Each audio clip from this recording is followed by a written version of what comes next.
Welcome, everybody, to Mind Shifters Radio. And today is Wednesday, January 28th, 2026. Welcome, Michael.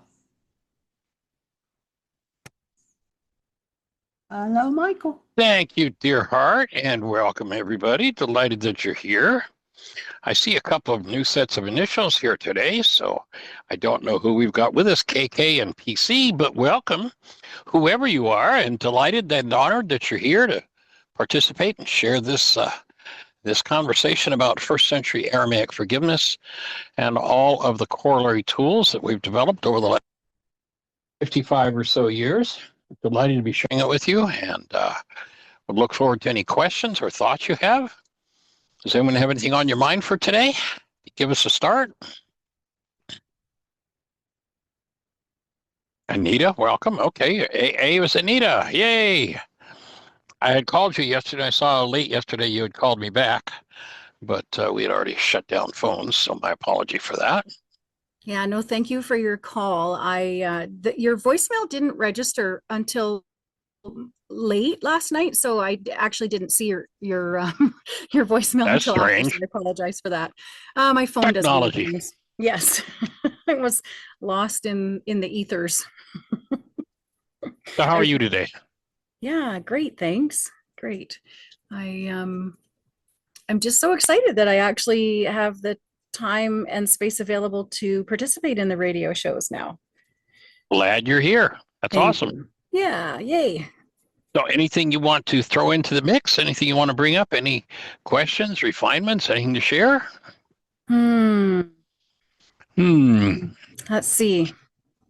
Well, so after our chat about my friend and the challenging situation that she's facing with her daughter and her daughter's choice in a partner, Right. there was a shift that happened yesterday, and so she was listening to the radio show recording last night, and so she phoned this morning to report the shift that occurred, and so she was very appreciative of the advice that was shared there because it allowed her to be more present in delivering a very clear message about her expectations and what was going to happen going forward. So I'm really excited to see how things might shift for them as we navigate. Yay.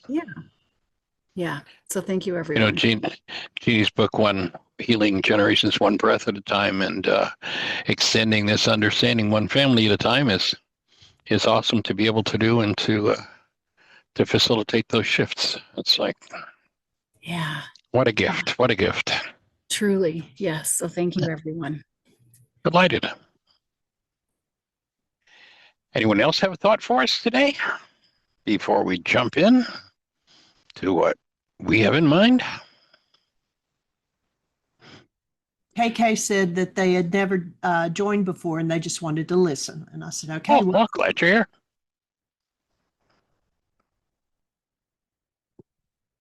Well, one of the things we've been doing, of course, is working on Jeannie's book.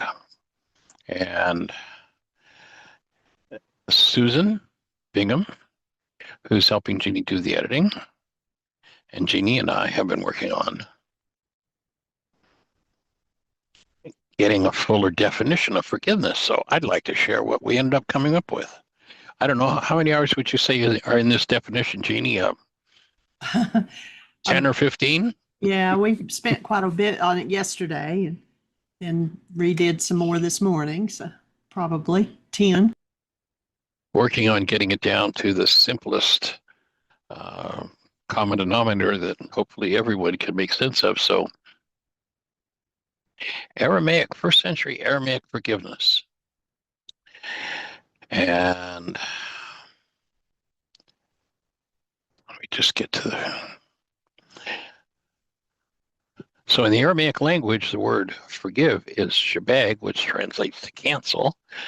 And so true Aramaic forgiveness is a simple breast-centered tool that unmasks and removes through the free and full flow of the breath anything that does not belong in human physiology. When the blinders of suffering in any form, pain, fear, grief, and or hostility are removed, truth is revealed, and one is empowered to return to the joy of their true nature, which is love.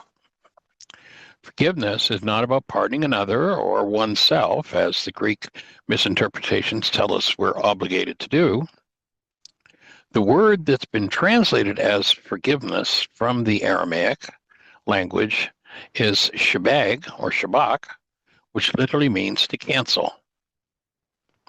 There are a few minor intricacies to unwind in order to fully understand this ancient Aramaic technology of the mind. Now, you'll notice that you've never been upset with anyone unless you hold a goal for them that they refuse to fulfill for you.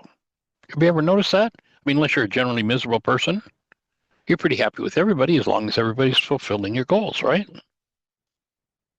Why is that? Simple explanation. Goals drive perception, which are simply constructs of our minds that create sensations, happiness, pain, etc., we feel in our bodies. Each goal we set, consciously or unconsciously, recruits from past stored data the specific content that constructs these images and the sensations.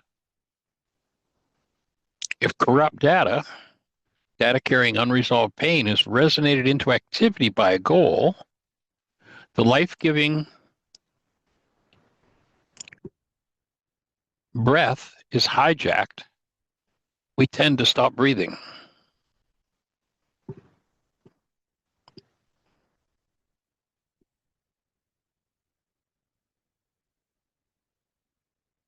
The page is jumping around here, excuse me.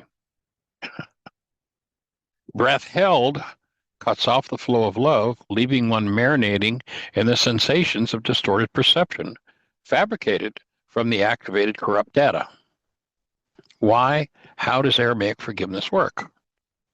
When the goal behind the distortion is canceled, Shabag, Shabak in Aramaic, the errant perception collapses and the unconscious content in need of healing is exposed to the fully activated conscious breath.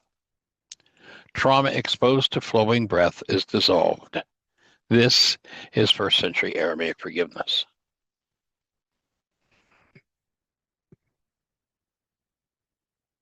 So that's our new definition of forgiveness, and I'm going to paste it in the chat so that if anybody would like to take a copy of it, and just give me a second here, we'll give it a paste. And in the paste, there's also a link to the PowerPoint that explains it. And we're working on turning that PowerPoint into a whiteboard presentation as well. So, Well, the link to the YouTube went in, but not the definition. you're kidding. Well, that's weird. How could, well, I don't even know what YouTube that is then.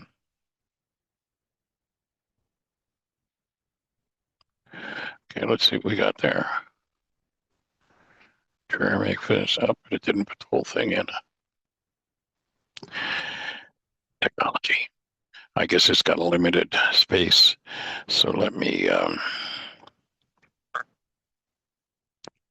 Okay, it we'll went go on in with the now, conversation. but that Yeah, but it cut it off. There isn't room for the whole definition in there. ignore So that link though. That's just something totally different.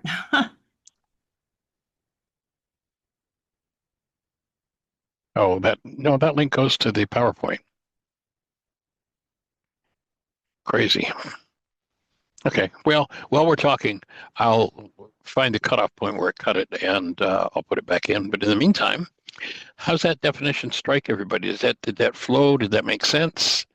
Anyone have any thoughts, questions, answers, ideas?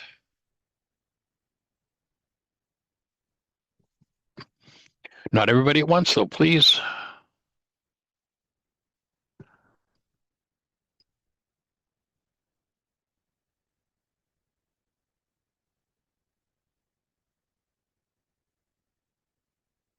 Everybody's really silent today. Okay. Give them the one on Shabag then too. Yeah, I'm just have to go to another page to find it and copy it. And so give me just a second here. Somebody's got a thought to plug in. That would be good. While I go and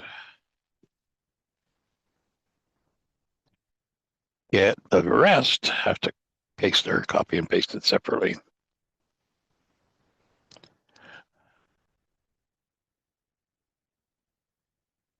Everybody's so talkative today. What's on your mind? What's happening? I don't remember a day we've ever been this quiet. Where's Susan? I don't know. I haven't heard from her today. Susan, where are you? I'd like to say I was meditating while you were speaking, and it took me on a journey, and where the journey that I was moving through visually and energetically felt like deep, deep truth, that brings me into a state of neutrality and a path forward that feels simple in its structure, but also a flow of just truth. So I really appreciate it. Cool. Well, glad it's opening a space for you. Literally, I could not have written that until about year 35 of working with the Aramaic forgiveness process. You know, in the early days, I had heard about this idea of canceling a goal having to do with forgiveness, and I was teaching other work at that time. And in my workshops, I'd mentioned this idea of canceling the goal, Shabag, cancel. But it didn't really hold any particular meaning for me. It was just something I would mention from time to time. And then to have people coming back to me saying, you know, I've been doing that goal canceling. That's really powerful. And I was like, oh, really? Okay. So I started to pay more attention to it. That's when I went into and started to develop longer and longer worksheets, incorporating more of the understanding of the forgiveness process. But I still didn't know why or didn't understand why you do this silly ass thing of canceling a perfectly good goal. I mean, that sounds just ridiculous. And it literally took me 35 years of working with it full time. And when I say full time, I mean, you know, we were on the road 9 days a week, you know, doing, 6 workshops a week, would teach that particular, the why is this happening? Can we get workshop times? It's sometimes as many as 3 times in a day. And it took 35 years to go, oh, this is what's happening. Why is the goal so important? Because the goal drives perception. And then putting together the information from that Harvard research where you only get 9 bits of data. Oh, it's a goal that selects which 9 bits of data. And so when you load a goal, that drives perception. Now you have this construct in your mind. And if it's false, if it's based in pain, what do you do about it? You got to collapse the sucker. Well, how do you do that? You get rid of the driver, you cancel the goal. I mean, literally, to put all those pieces together took me 35 years. And it's just when you see that to have taught that 2,000 years ago, there had to be that understanding. It's like, to me, it's mind-boggling, but it's so profoundly impactful when anyone taps in and really starts to use that canceling of goal as the core of their forgiveness practice. So the other half's pasted in now. So if you want to copy that and paste it, it's in 2 pieces, or actually 3 pieces, because and I have no idea how technologically it could do that, but the link to the PowerPoint presentation, which is at the end of the thing that I pasted, is the only thing I pasted in. I have no idea how that technically can happen, but anyway, it's there. So delighted to share it with you. Does that leave anyone with any thoughts? Okay, well then, if there's nothing else to move in that direction of, let's go back to the material on healing through relationships. We'd asked everyone to download the worksheet or get a copy of the worksheet for the healing through relationships and do the 3 early memories exercise. So has everybody done that? Anybody? Nobody? Did anybody do the exercise?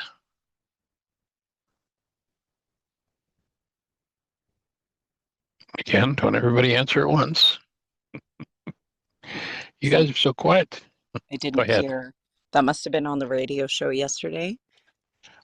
Well, actually, I think I've brought that forward a couple of times. We were on the cusp of just doing the 3 early memories exercise. So, Okay.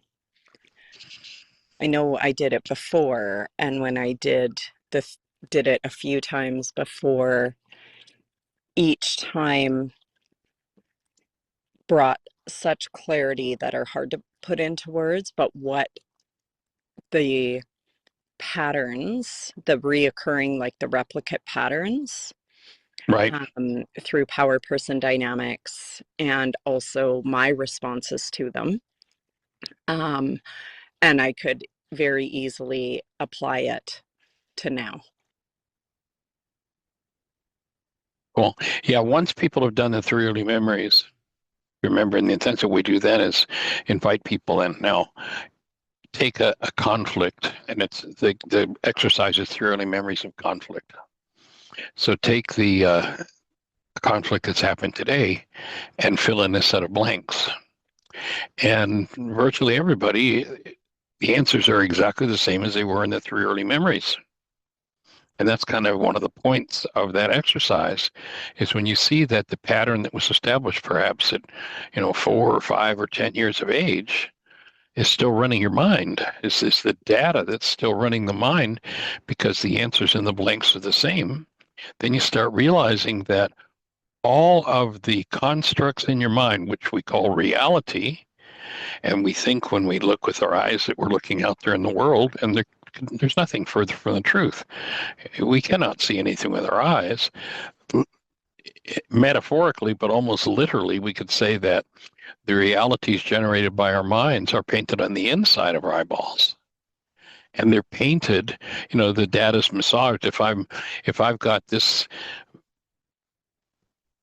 let's say memory 1 vibrating in me of conflict, and Bill shows up, I'll construct a picture of Bill out of that conflict, and I'll go, oh, I'll fill in a set of memories for that one, and it'll be the same as that particular memory. Then I've got memory 2 firing, and up comes Harry, and I'll construct a picture of Harry out of those brain cells.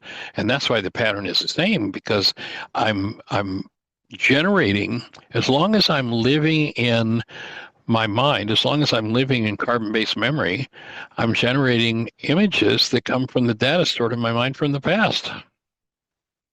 And my offering is, we're not designed to live in the past. There is no future in the past.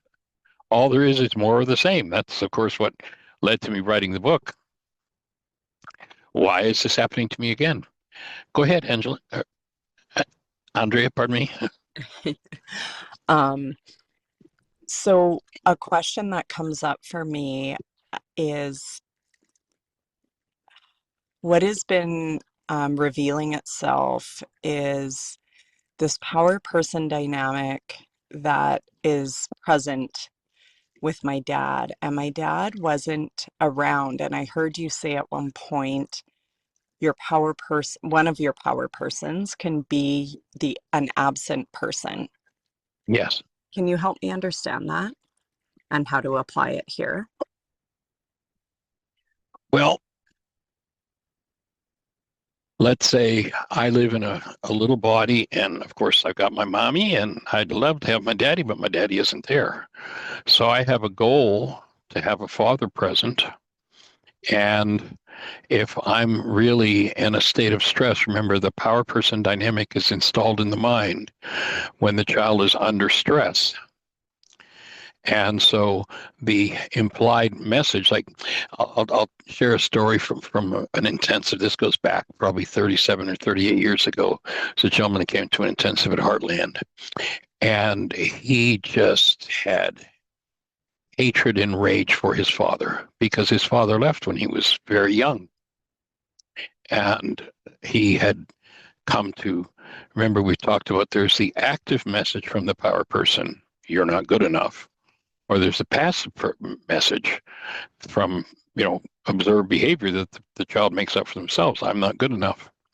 So that was the basic bottom line for this guy is I wasn't good enough for my father to stay around.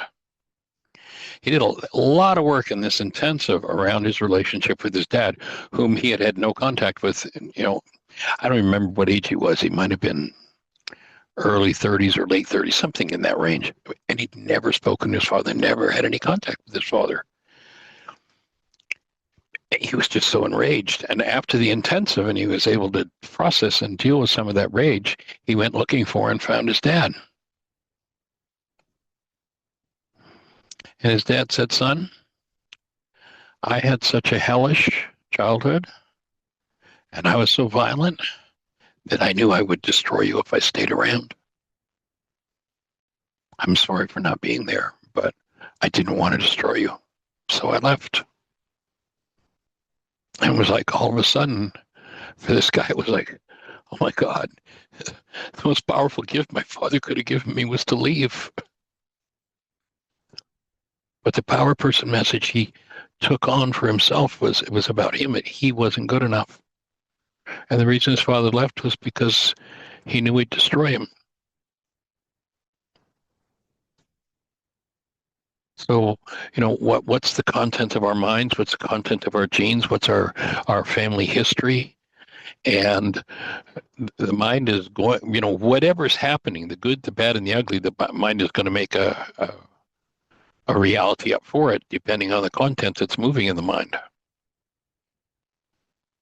So this fellow ended up developing a really powerful relationship with his father after dealing with, all like decades of hatred and just resentment, and realizing that it was a gift his father gave him because he didn't want to destroy him, didn't want to harm him. Does that make sense of where you're going with your question? It does. Thank you. Yeah.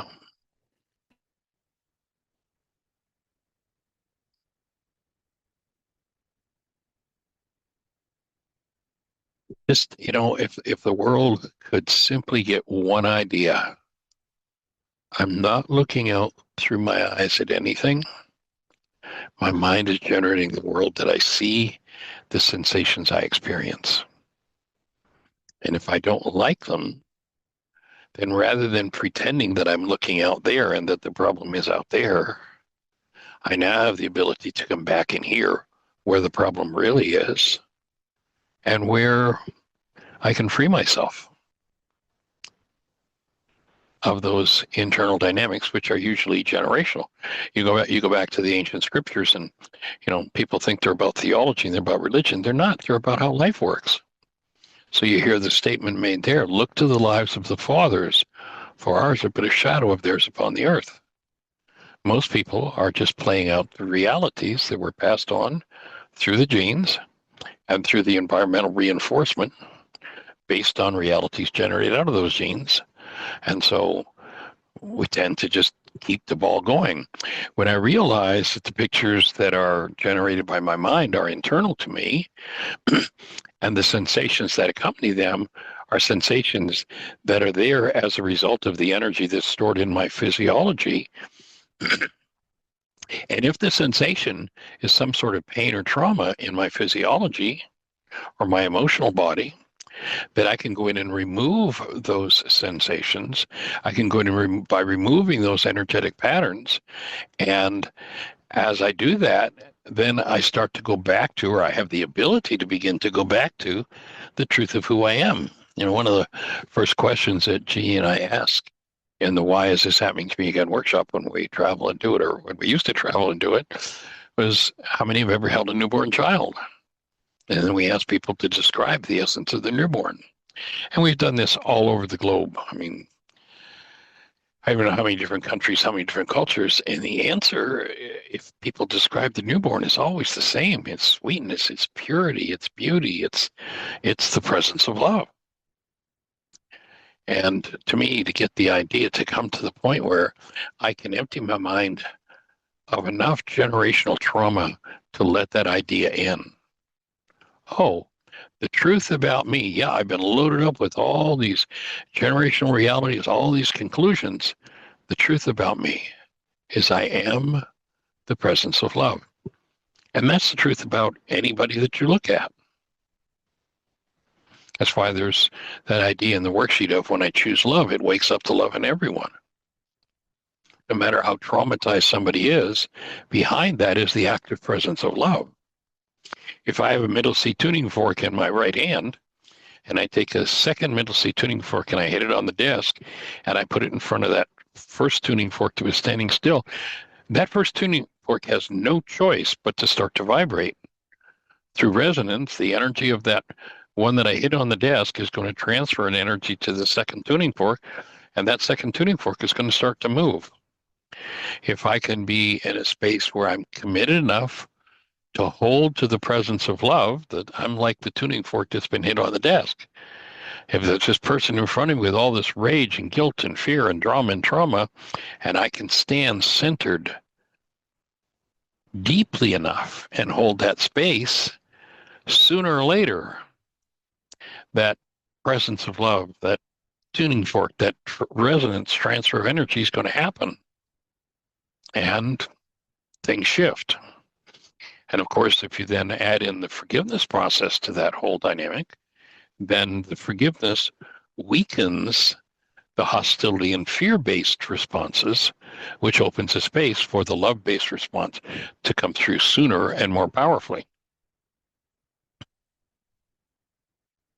And that's the whole bottom line of, recognizing the forgiveness work and to just be able to, as we have in the opening lines of the Power Person worksheet, to become the thinker apart from the thought, the feeler apart from the feelings, the actor apart from the actions. If I can step into that space of observing what's going on in my mind, then I realize, oh, so this is a product of something vibrating in me. Is this what I want here? If not, am I willing to change it? If I'm willing to change it, then of course I'm going to have to acquire the technology with which to do that and step into the practice. The practice isn't always easy, but it's powerful to engage. Go for it.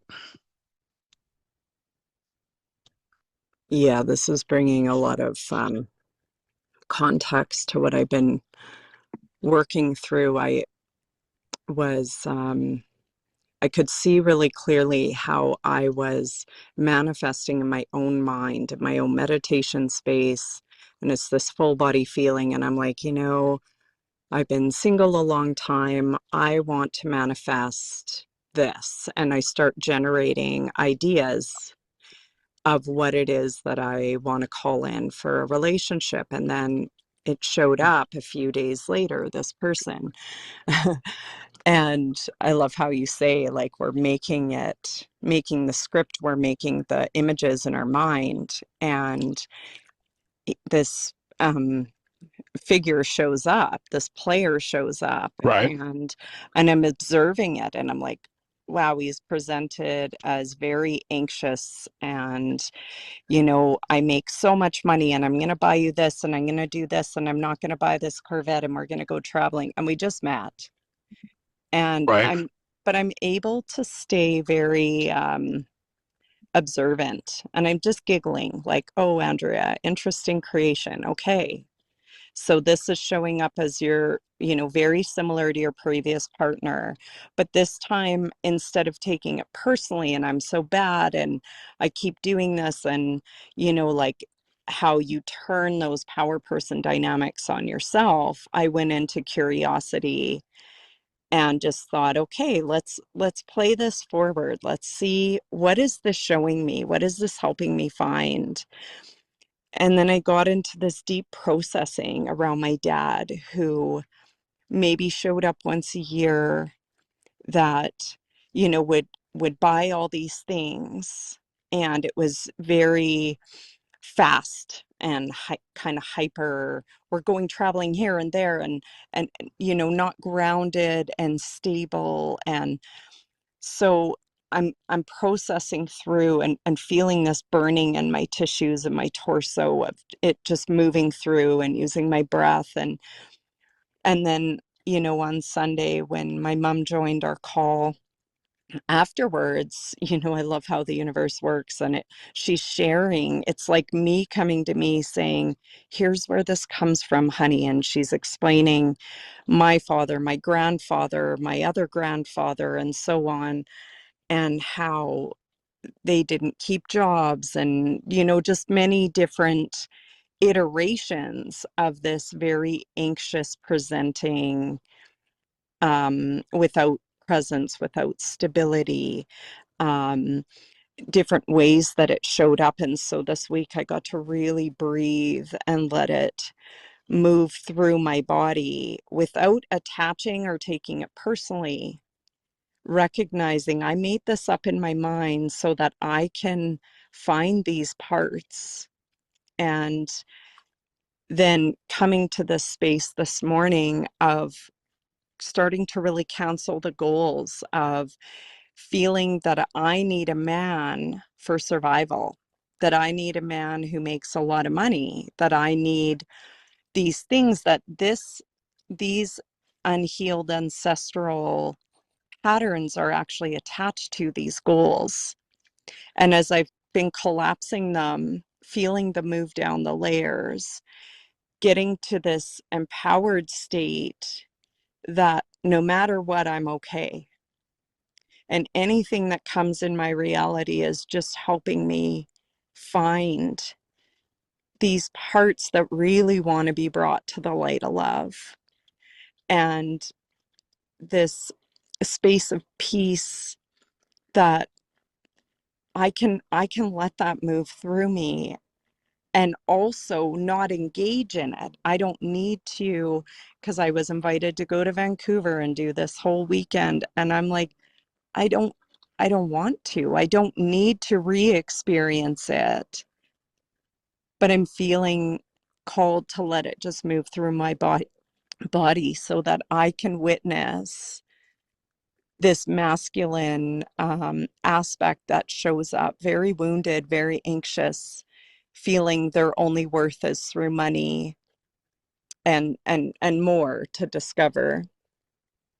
But the sovereignty that I don't actually have to engage in it.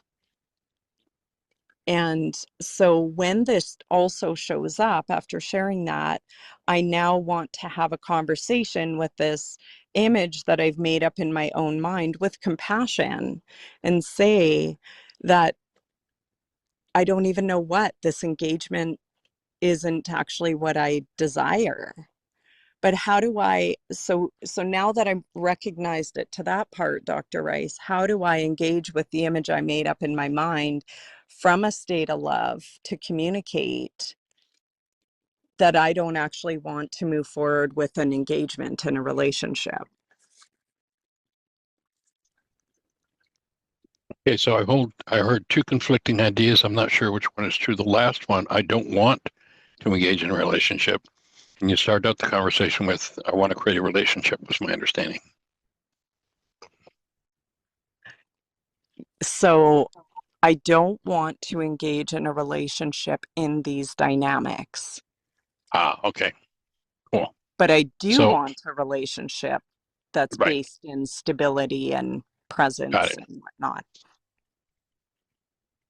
Well, let's start with one of the first words that you used in your question, and that was that you wanted to manifest.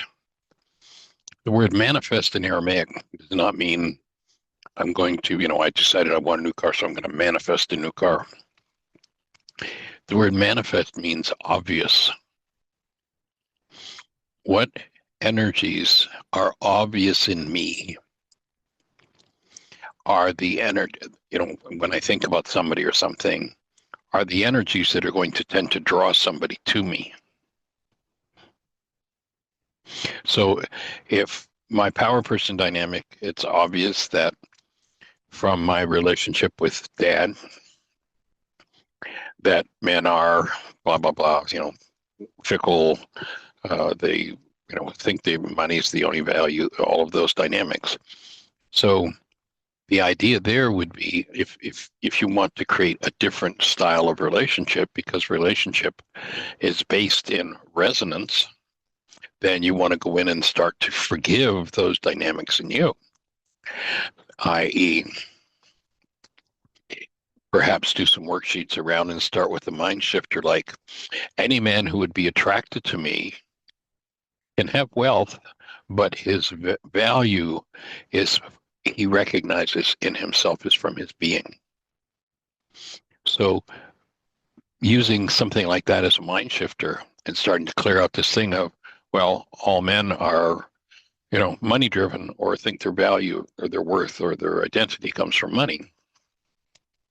As you forgive that one, that energetic pattern dissolves in you, and there's not an energetic resonance or emanation from you that says, hey, are there any men around who really believe that their value is tied to money? So as you forgive that in you, that's no longer an energy that's going to tend to attract. So that would be an attribute that would tend to drop off of men who would be attracted to you. And or if you're in a relationship with someone and you then, as a couple, process through, gee, I realize that I have a power person dynamic, that the men in the world are, their value is money and they show up this way. And I'm noticing that you're showing up that way. Now, I don't know, he might be a fully realized spiritual being that said, okay, I'll go in and play the role she needs me to play. And as you are able to responsibly communicate about it and clean it up, and he stands in willingness to, then that attribute will tend to disappear from your mind, from his mind, and from the relationship. So whatever is obvious to you from your power person dynamic are the issues you're going to want to forgive in yourself in order to call forward a different type of relationship. And it's by engagement in relationship that those things are going to show up. It's when someone is resonating in my space, someone is attracted to me, and then I'm attracted to them as well. That attraction for most people, and that's the whole idea of the Healing Through Relationships workshop, is that most relationships are based in matching bags of garbage. Resonance, and it's perfect.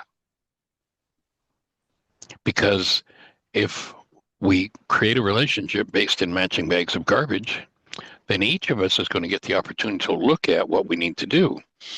If neither of us look at that and we each play the game of projection, then that's the perfect relationship that will send both them and myself to hell, my own private personal hell. If we happen to, say, take something like the commitment from the Healing Through Relationships workshop and agree, we're going to work toward learning to live this commitment, then the very same relationship that yesterday I would say would send me to hell is the very relationship that will lift me to what people call heaven. Free of my bags of garbage, because we've each chosen to work through our bags of garbage. But, if just in the normal course of things, passing through life, and you look up and there's a set of eyes looking at you and you're looking at that set of eyes and there's an attraction, that energetic attraction is going to be through resonance of what each of you is carrying. And so you'll know that the unresolved issues you're carrying, this guy's probably going to have them. And the unresolved issues this guy's carrying, you're probably going to have them. And now you get to trigger each other. So you either live in the world of blame because nobody's ever given you tools that say, oh, this is mine, this is about me, what I'm feeling is going on inside of me. Could you support me in healing it? So it isn't dependent on the relationship whether you go to hell or heaven. More metaphorically, it's dependent on whether or not you do your work, and whether or not, to me, a relationship would have to be with someone who's willing to do their work. Otherwise, it just wouldn't make any sense. That fit? Yeah, it that really helps. And is there any communication statements that you can support me in having, because what I'm hearing you say, my conversation would look something like, I really noticed something come up in me, like the responsibility communication. Could you Right. support me while I heal through this? And then discuss, like, I'm really noticing that what's resonating up for me is the belief that, of X, Y, and Z, and maybe what I'm really wanting to do is to heal that belief and to live in the value that we all contribute through our souls. And like I think I just need a little bit of guidance on communication. Let's see. Now, let's say in the context of the relationship you described, responsibility to me, just from what little you've said, responsibility communication would look like, gee, you showed up and we have this attraction. And what I hear you doing is putting forward the fact that you've got money and you're going to do this and you're going to do that and you're going to do that. And what that brings up for me is when I was a kid, my dad was never around. He'd show up once in a while, but when he'd show up with money and, he's going to do this, he's going to do this and that, and then he'd disappear again. So what I have going on for me right now is, you've got a match to that, but, I want to deal with my fear about that. And I invite you to look at, I really see who you are and value for who you are, not for your money. But it looks like your identity is locked up in your money. I mean, it's going to be a delicate conversation. It looks like your identity is locked up in, in stuff and providing women with stuff. And that's not what I need. It's not what I want. If we got stuff, great. We can enjoy that. But I want to deal with this issue in me. And I wonder if you'd be willing to deal with, like what happened? What's going on in your world that your presence in this relationship isn't enough? You have to keep offering things and money. Would that be an issue you'd be willing to look at? And, it looks like we maybe have some matching bags of garbage here. Would you be willing to work through it? Okay. And, I would suggest that, and, when you did the intensive, the whole set of DVDs came with the intensive. You might sit down so that doesn't sound like an accusation coming from you, but the healing through relationships, sit down and say, hey, would you be willing to, I got issues and it looks like you might have some too. Would you be willing to talk about maybe creating relationships that at least in part is based on healing responsibly the issues that we've each have? Sit down and watch that workshop, and that builds the brain cells for, and, the workshop concludes with the commitment. So, and the workshop actually has a much earlier version of the commitment. So from there, you can take out the commitment that's current now and say, so here's what that commitment looks like now. And, I'd kind of like to create my life and my relationship based on this commitment, or, I'd like to adjust it here, however it fits for you, however it fits for him. And if there's a conversation that can be created out of that, then, oh yeah, well, gee, yeah, I've been through that. I've been thrown away by 3 women because they finally said, your money's just not enough. So yeah, that's an issue for me. I'm willing to own it and move through it, and consciously go into relationship, and then consciously create every dynamic in the relationship, especially in the area where you have the matching bags of garbage, and there's the opportunity to heal them. Okay. So willingness on the side of each partner. Now, it's a challenge to find people that are willing, to really step in and go to that depth of work. But it happens. It's out there, and there'll be challenges to it. Jeanie and I met going on 22 years ago on eharmony.com. We started communicating. I guess we communicated for about a month before we actually met. And we chose to step into healing mode with you, very much like what I'm sharing with you. And, we've had done our work, both of us. She had her bags of garbage and I had my bags of garbage, and we have given each other many opportunities to learn forgiveness. and sometimes, it's blown up all to hell. And in the last analysis, the last paragraph of the commitment comes back in of, If anything less than love comes up, I'll hold this in my heart and listen as we each learn to speak, experience, and be responsible for our own realities. I realize what I'm feeling, what I'm thinking, this picture in my mind is a product of what's going on inside of me, and I'm going to be responsible for it. I'm going to clean it up. And over time, one of the things that I think is missing in a lot of relationships, especially where there's a past of a lot of hostility and fear, one of the things that's missing is the element of goodwill. And over a period of time, when you keep coming back to, man, yeah, I screamed yesterday because my crap was up in my face, and I just wanted to. Well, actually, as I think about it, I want to do exactly what my power person did to me, and it's not very nice. And I realize that's just something in me I need to heal. And what I really want is to treat you lovingly, gently, with respect, and to build the goodwill. And then you get to go deeper, and things become more intense as you get to look at the deeper levels. And keep bringing in that goodwill, keep bringing in that commitment, and things grow and build, and I can only say it's awesome.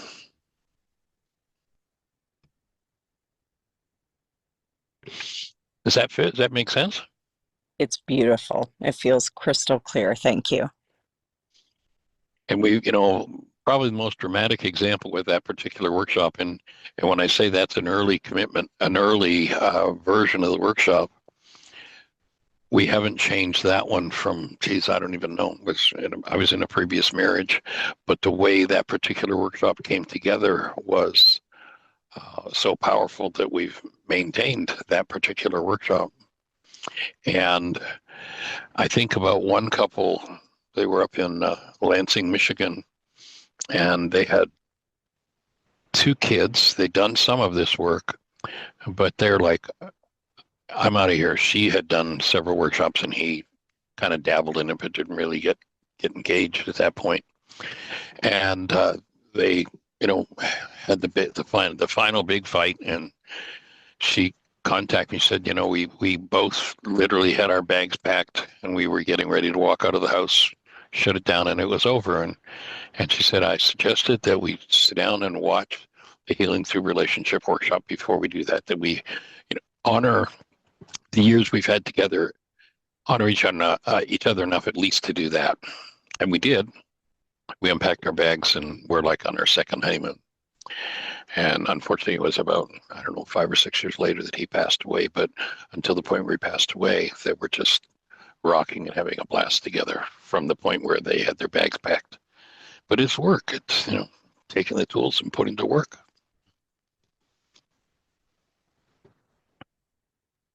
Joan, did you have something there? Yes. Can you Hey there, hear young me? lady. You are loud and clear. Well, today, I don't know if you've noticed, but my voice is getting worse. And I have an appointment today. My primary doctor set up this appointment with an ENT to see if there's any new technology to treat this. And of course, I was thinking of forgiveness. And I don't know if you remember, but when you were staying with me, Right. I said something about I'm over my former husband. No, I don't. Right. I said I don't have any bad feelings. And Right. you called me on the 9th. Right. And said, you do have feelings. I remember that. Yeah. So in thinking about the 3 early childhood memories, and you've heard me describe this before, my mother, when I was very young, would say, stop that bawling or I'll give you something to cry about.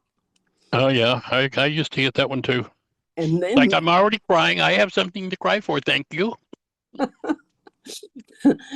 there's another early memory similar to that. But I also thought about this memory that's not so early. It was in high school. Our house was very chaotic, not organized at all. If we were going to have guests, we had to scurry around and get things in order. Right. And I wrote my dad a letter once. Well, he traveled and was only there on the weekends. Uh-huh. And I said, please set up some rules for us so that we can keep this house organized. And he never answered the letter. Right. So I just find it very compelling that my worksheets need to be about speaking my truth. Mm. Being able to speak up clearly enough to be heard. Yes. So I just wanted to share that with you. Hey, what? How about working with a mind shifter? Of course. And so if you would pick a number from 1 to 38. 30. Okay.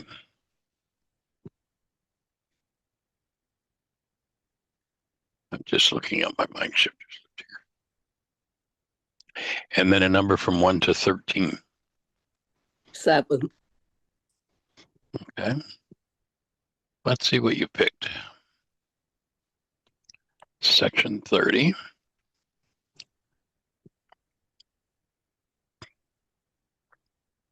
So section 30 is staying connected while holding myself accountable.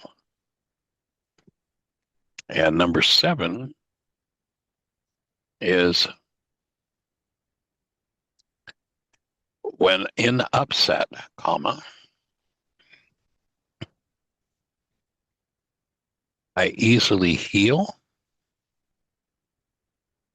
denial, by shifting my thoughts and words toward myself. And I'll put that in the chat. Would you just say it once more? Sure. And it's interesting that it's about communication, and the mind shifter is about shifting words toward yourself. So the mind shifter is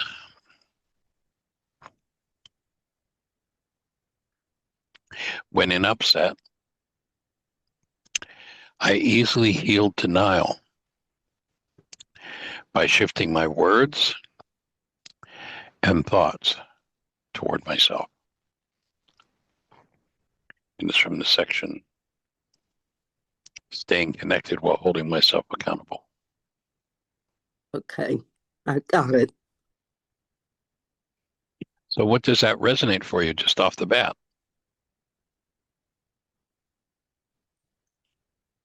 Well, clearly that's not about anybody else.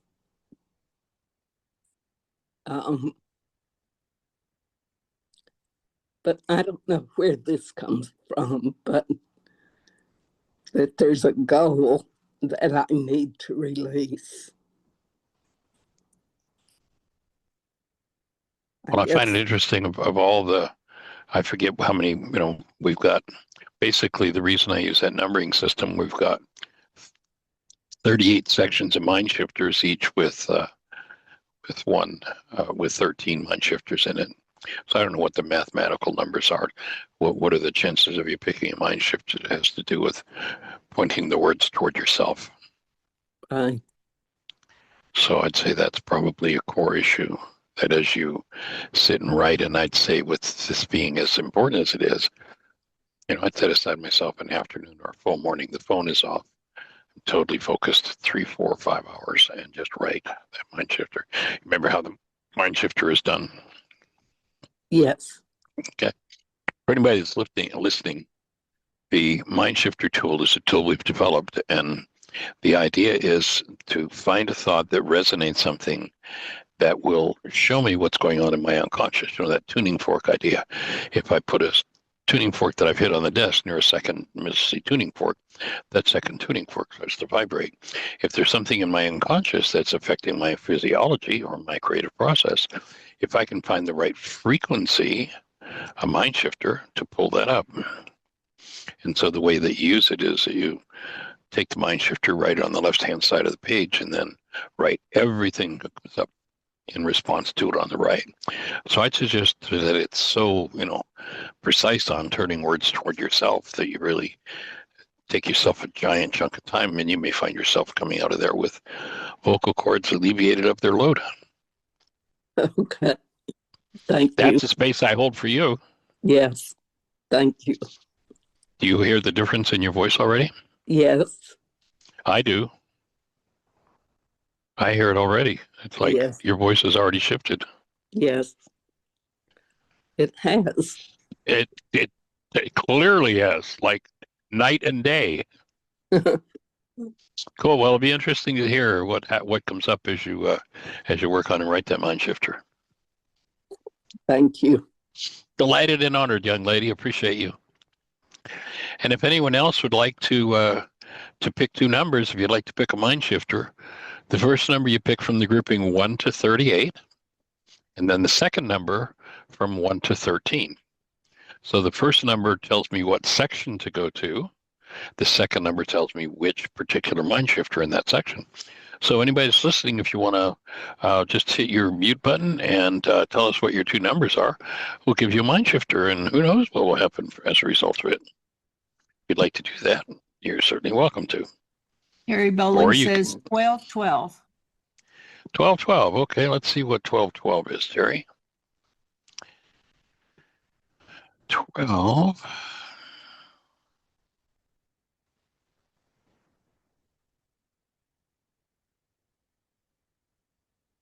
Okay, section 12 is healing blame. No, Terry, I have no idea why you'd pick that section.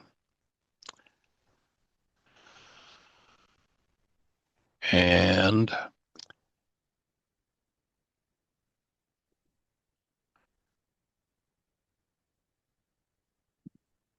just a second.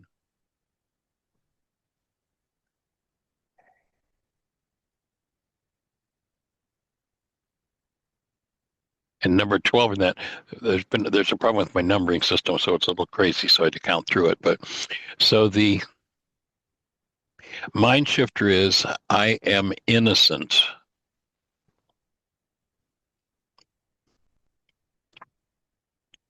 And everyone important to me always acknowledged that.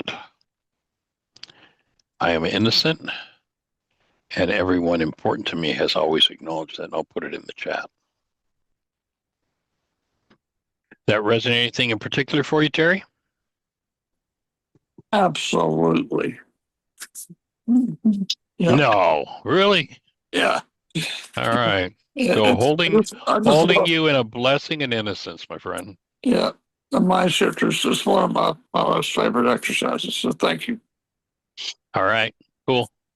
Anyone else have two numbers you'd like to share?